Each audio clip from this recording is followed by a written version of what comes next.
Should we look at UK politics now? Labour's candidate for the Rochdale by-election has been forced to apologise after he was caught making controversial remarks about the war between Israel and Hamas. In a special recording obtained by the Mail on Sunday, Azhar Ali is heard saying that Israel had allowed the deadly attack by Hamas gunmen on October the 7th. Well, in the studio with us now, Peter Cardwell is here. Also, Aubrey Allegretti, Chief Political Correspondent for The Times, joins us. Morning to you both. Hi. Aubrey, let's just start with you. This is, for the Labour Party, a bit of a political disaster. It absolutely is, in part because their hands are slightly tied and there are limited good options for them. So the first sort of option would be drop Mr Ali as a candidate. They can't do that very easily because you can't change the sort of nominations. So he will be on the ballot paper. Labour can't then nominate a new candidate, and people around Keir Starmer say, well, then you're potentially letting somebody like George Galloway into Parliament, which they fear would be much more damaging for relations in the UK between the sort of two communities, Muslims and Jews. The second option, of course, would be to stand by him, which is what they're doing currently. Now, that runs the risk that you undo all of the hard work that Keir Starmer has tried to show he's done in terms of rebuilding Labour's relationships with the Jewish community and showing that it has rooted out anti-Semitism from within its ranks. So there are a few good options here, but these are exactly the sorts of tests that Keir Starmer is going to be confronted by if he wants to become Prime Minister. He's going to have to make some hard decisions, and how he deals in moments like this are very good sort of points to which to judge him. Pete, Paul texted into us, and we'd love your thoughts on this. Can Labour shake off this stain of anti-Semitism? Paul says, Pete, the stain of anti-Semitism still exists in the Labour Party. Their apologies without behaviour change are just lip service. We know what they want. They want to get into number 10. This is, I mean, we should give him credit. We talked about this in the last hour. He spent 4 years, Starmer, trying to rid himself of this. This is appalling. But you said something in the last hour I want to expand upon. You said, for the Tories and other people standing in this seat, this is have your cake and eat it. What do you mean by that? Well, it's interesting for the Conservatives because, as Aubrey was saying, Labour can't withdraw their candidates. So there will be challenges, really, from both sides to this. George Galloway is standing for the Workers' Party of Great Britain, and that is a really interesting dynamic there because he is saying that he is backed by many Palestinians, that this is an issue not just about local issues in Rochdale, but also about the Palestinian cause. And George Galloway will hope to take some votes away from Labour. What's interesting is that the Labour candidate, and I mean, the remarks are actually worth repeating. Can you repeat them? Because they are absolutely appalling. They're so offensive. I mean, they were described as controversial. I think they're just deeply offensive. He told the Lancashire Labour Party, this is Azhar Ali, who is the Labour Party candidate for Rochdale, the Egyptians are saying that they warned Israel 10 days earlier. Americans warned them a day before that there's something happening. The Israelis, took the security off. They allowed that massacre. Wow. That gives them the green light to do whatever they bloody want. I mean, it is completely inaccurate conspiracy theory nonsense for which he has rightly apologised because he's been forced to apologise and the apology is grovelling. But from the Conservatives' perspective, they're thinking, well, perhaps there might be some people in that constituency who might think, well, I'll vote Labour.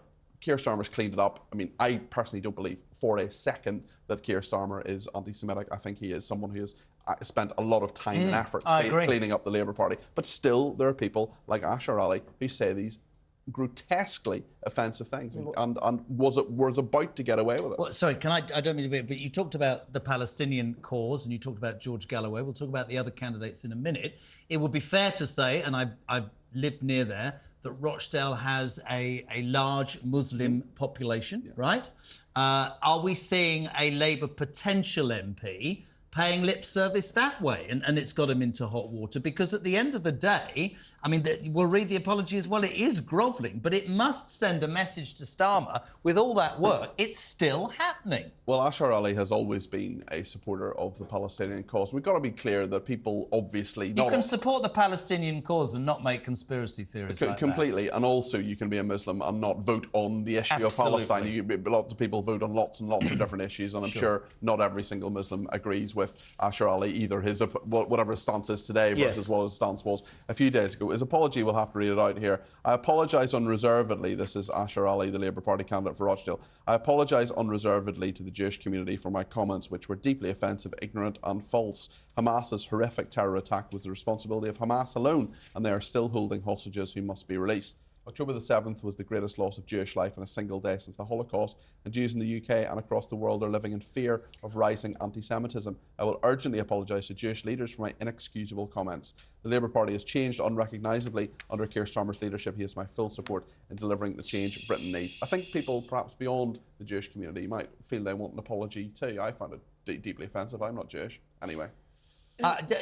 Go, because I do. Just a wider context of this. You've got 3 by-elections coming up in the next fortnight. Aubrey, this story, how much does that, do you think, how much is it going to impact what may happen when people go to vote? Quite substantively. I think a lot of what will happen will rest on the sort of reaction and response of the Jewish leaders that Mr Ali has talked about wanting to apologise to. Keir Starmer has sort of given so much credence to how much he's changed the Labour Party because he's brought Jewish groups with him. They've been very supportive of everything he's tried to do, and they have been very critical of Mr Ali's comments. So if they sort of forgive him and they feel that his outreach and his apology is fulsome enough that they can accept it, then that makes things much easier, if you like, for Keir Starmer in the sort of short, medium term.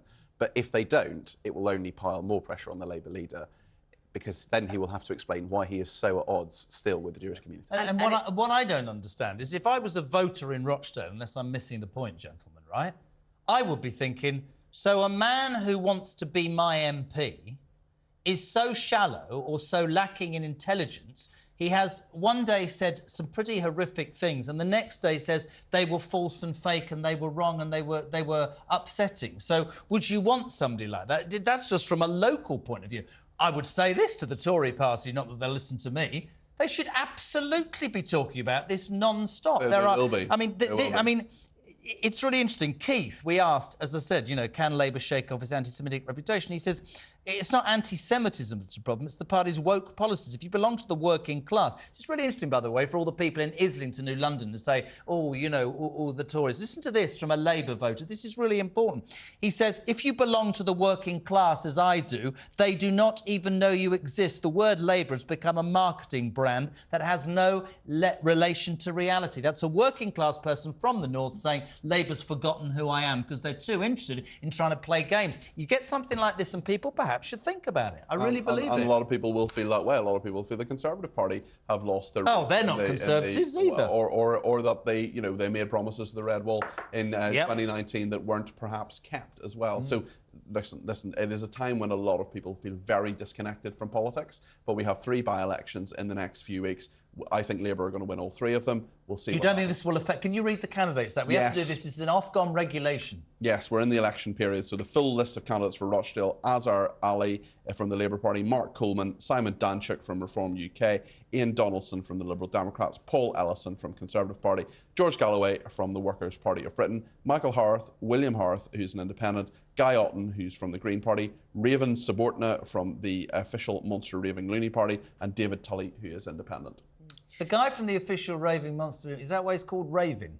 I don't know. Monster Raven, yeah, I don't know. It's a coincidence if it's not. Raving Subnauta. I'm not sure that's his actual name. But I don't think you could be called Raving, could you? Raving Cardwell's here. I'll find it. Are you raving? I think it'd be Raving Kyle, truthfully. That'd be more appropriate. Thank you, Ruthie. Yes. Wow. You're saying what we're all thinking. It's true. Aubrey, I just want to... Look, there have been so many by-elections under Rishi Sunak's leadership as Prime Minister. There keep being own goals from his own party, MPs that then have to resign, step aside, lose the whip. How optimistic will the Conservatives be feeling going into the next fortnight? Not very. And partly they have tried to reduce expectations. So normally what would happen at a by-election is MPs, ministers, even cabinet ministers, get dispatched to these seats and they're told they have to go 3 times before polling day. This time, there have basically been no instructions. I read this. They are trying to lay the ground for saying, we didn't really campaign very hard and therefore the loss isn't that bad. Now, that's not to say that the result is absolutely nailed on, but I think what we're seeing is the Conservatives sort of trying to lay the path for what comes next. That's so interesting. The PR's already started before the vote. And then they have the local elections in May, which they're expecting to be similarly difficult. So there's this very unhelpful drumbeat to the background of Rishi Sunak's constant reassurances that the country's pointing in the right direction and has turned a corner and people are feeling better. That's what's going to undermine him so much in the run-up to the election. We should just briefly talk about the Liberal Democrats. Again, for Ofcom purposes, I don't think they have a chance in any of those 3 constituencies. Is that how you give balance, by saying the Liberal Democrats have no... You don't know that, do you? I mean, that is my considered Aubrey political Allegretti judgment. from The Times and raving Cardwell.